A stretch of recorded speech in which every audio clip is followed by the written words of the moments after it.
Guys, welcome to your channel. We are discussing art and culture objective questions. Our topic is later Vedic phase, mainly from NCERT. So I have already told you that the questions are prepared in such a way that it will build your concept as well as facts. Facts are given here in the form of concept. So it will equally prepare you for both pre and mains exam. While attempting questions from Vedic phase, sometimes you have to be care regarding words because Vedic and later Vedic both have different connotations. Both have various aspects regarding social aspects, political aspects, socio-political aspects are different in both the ages. So be conscious while you find any question regarding Vedic is whether it is asked the question is asked as a whole regarding Vedic is, yeah, is there any distinction between pre-Vedic or later Vedic? So let's directly come to the questions. Choose the correct information regarding the before going approaching to the questions. I am telling you that if you finding any difficulty in reading the question here, then you can go to the description box and comment box. You can copy the questions from them. I have put the questions in the comment and description box. So question number 1, choose the correct information regarding the material culture of later Vedic phase. The most popular pottery in this phase was red ware. This is correct. The most unique pottery in this period was painted grey ware. Be careful regarding the use of words. In later Vedic phase, painted grey ware is the most dominant and distinctive pottery. Right, it represents a particular social class, but most popular. Popular is different from distinctive. Popular means equally used by all the sections of society. Right, but painted grey ware is the distinctive because it is mainly used by the upper classes and middle classes of society. Right, so you be careful regarding the distinction of popular or unique and distinctive. Popular pottery was red ware, but most unique and distinctive pottery was painted grey ware. And in the earlier lecture, in the earlier video, I have told about the painted grey ware pottery. Question number 2, which of the following craft was not prevalent in later Vedic phase? Copper, leather, carpentry, all are prevalent in later Vedic phase. Question number 3, which of the following is true regarding the social significance of painted grey ware pottery in later Vedic phase? UPSC always like to ask such questions which bears any kind of social significance. And regarding history, actually art and culture questions are intricately related to society. So let's see the options. The emerging middle class use the bowls and dishes of painted grey ware for rituals and eating purposes. Correct. Glass boards and bangles in painted grey ware are believed to be prestigious objects. Correct. Question number 4. Which of the following term is not mentioned in Vedic texts? These are very archaic questions, but it's still sometimes UPSC like to ask some questions. Whether it is asked or not, but it sometimes enrich your knowledge, which will ultimately help you writing answers in mains. Which of the following term is not mentioned in Vedic text? Shyama, Vrihi, Jana, Janapada. The term Janapada was not mentioned in Vedic text. Question number 5. A. People in later Vedic phase concentrated enough on craft. Option B. Instead of nomadic life, people led shuttle life based on agriculture, which gives them leisure time. In option B, I left a word actually. Instead of nomadic life, people led settled life in later Vedic phase. Put the word later Vedic phase, I forgot to put here. Instead of nomadic life, people led settled life in later Vedic phase based on agriculture, which gives them leisure time. Now come to the options. B justifies A justifies B, both individually true. This type of questions were very asked in 90s and 2000s time. Though it is not so much popular at present scenario, but the same question might be asked in a different way. So what is true that in later Vedic phase, people led a settled life based on agriculture. Because of the use of iron implements, people cleared the forest, and and wooden plowshare came into being. And along with these things, agriculture, though not so much yeah, though agriculture has not shown much more advancement, yeah, it has not been able to produce much surplus production, but still agriculture came into being and people got a settled life. And when people got a settled life, people find leisure time. And when people found leisure time, they utilize those time contributing to various art and crafts. So option A, B justifies A. Question number 6.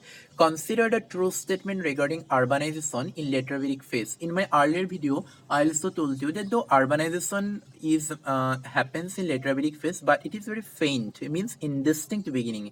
It was not prevalent. Option A. It shows the primitive stage of urbanization, which can be termed as proto-urban. Correct. Vedic texts mentions about sheaves, which might contribute to trade and commerce. It is correct. Question number 7. Despite advancements, the later Vedic people could not contribute to the growth of towns because this concept will equally help you for mains also. Because why the later Vedic phase has not shown the growth of urbanization in a fervent way? Because there was not much any surplus production to flourish a town, to flourish urbanization, it must have sufficient economic resources. It must undergo substantial political changes, which appear towards the ending of the later Vedic phase. So option A, there is not enough fervent trade and commerce. Correct. There was trade. Be conscious of the words. There was trade and commerce, but not fervent trade and commerce. Option B, there is not enough technological advancement in agriculture. Correct. I have discussed this in earlier lecture also. There is agriculture. Wooden plowshare came into being. It contributed to agriculture. Iron implements cleared forest. It contributed to agriculture. But there is not use of much more technology here, and that is why agriculture has not been able to show much more surplus production. Option C, wooden plowshares could not contribute enough to surplus production. All the three options are true. Question number 8. Tribal authority tended to become territorial in later Vedic phase. Which of the following signify territorial rise in later Vedic phase? This also equally help you to build concept and right answer in mains exam. In later Vedic phase, a territorial census come into being. In Vedic phase, what happened? There was a tribal chief, and tribal chief was limited to a very small territory. Right? They have not felt any urge to occupy a territory with a strong sense. Right? But in later Vedic phase, people became settled life, and their sense for occupying a particular territory grew stronger. So option A, dominant tribes used to give the name of their territories by the name of their tribe. Correct. Option B, the tradition of voluntary valley became a method of forceful acquiring from people by tribalship. This option B is very important again for concept building. In Vedic phase, what happened?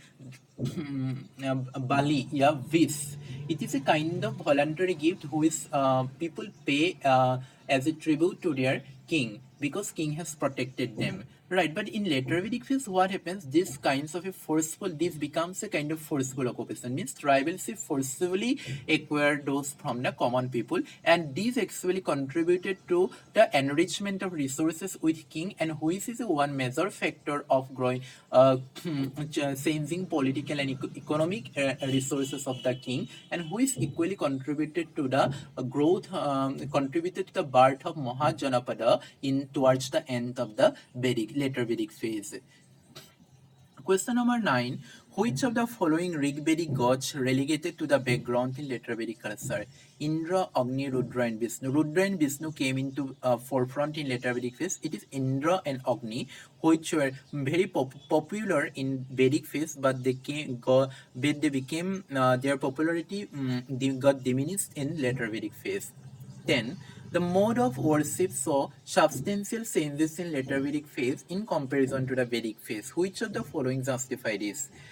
Prayers ceased to be dominant mode of worship in later Vedic phase, though recitation continued. This question is important for your mains actually as well for building concept. In later Vedic phase, what happened? In Vedic phase, prayers were the dominant mode of worshipping gods. But in later Vedic phase, prayers were accompanied by much more ritualistic formulae and complex rituals. Who is who is actually contributed to the social discrimination in society. Option A correct. Option B, sacrifices attained both public and private character with all vigor in later Vedic phase. Correct. Sacrifices were accompanied by complex ritualistic formulae. Correct. 11. Which of the following is true regarding the status of Vaishya in later Vedic phase? They began to actively engage in trade. Correct. In later Vedic phase, the most of the trade and commerces were run by this section of society. They became the largest tribute payer to king. Correct. Even they were the only source of income for the king and priest. Question number 12.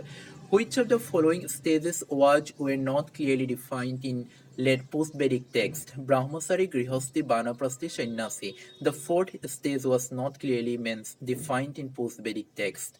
Question number 13. Which of the following term indicating a particular social group derives its root from cattle? Gotra. I wrong misspelled it here. Gotta. It is wrong. Gotra. Gotra.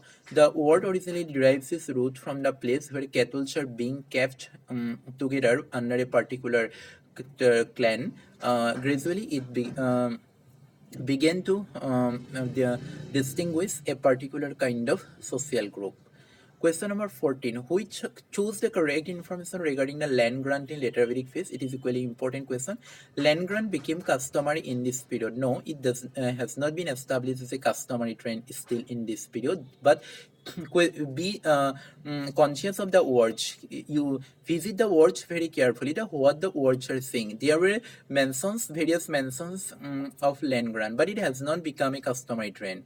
Option B. So option A is wrong. Option B. Though Shatapata Brahmana gives notion about land grant to priests, but it was not established as a sacrificial fee. Correct. Sataprata Brahman mentions that the priest should be given land from north, south, east, west in this way. Question number 15. Which of the following changes were noticeable towards the end of later Vedic phase? The arrival of Upanishads emphasized on Brahma and criticized the Vedic rituals. This is correct. The Vedic philosophy of I have mentioned in previous lecture that what Upanishad consists. The Upanishad gives are actually a kind of philosophical discussion in the form of a question and answer, which are held between a guru and his disciple, and they criticize the complex Vedic rituals. And these are one of the some substantial changes which have been seen towards the later Vedic phase, and the arrival of Buddhism and Jainism is one of the reason here. Option B. Territorial kingdoms or Janapadas were beginning to form under Sioux rulers. Correct. Question number 16. Which of the following is a noticeable political change in later Vedic phase? The Vedic assembly Vidata disappeared. Correct. While Sabha and Samiti continued but with changing nature. This is also correct. Sabha and Samiti were now dominated by royal kings, nobles. Option B. Women were prohibited from appearing in Sabha in later Vedic phase. Correct.